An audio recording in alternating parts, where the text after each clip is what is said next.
নীল ষষ্ঠী বাংলার এক জনপ্রিয় লৌকিক উৎসব।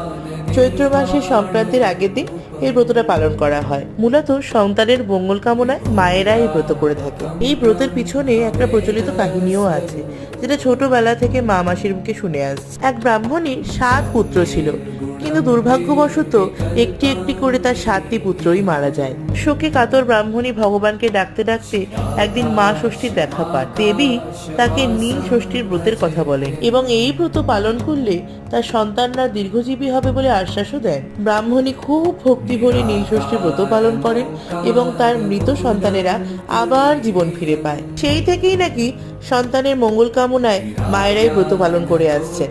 এই দিন সন্তানবতী মায়েরা সারাদিন উপোস করে সন্ধ্যাবেলায় শিব মন্দিরে বাতি জ্বালিয়ে জলগ্রহণ করেন বা উপবাস ভঙ্গ করেন। শিবলিঙ্গে জল ঢেলে বেলপাতা, ফুল ও ফল অর্পণ করা হয়। এই দিন নিরামিষ আহার বা ফলাহার গ্রহণ করতে হয়।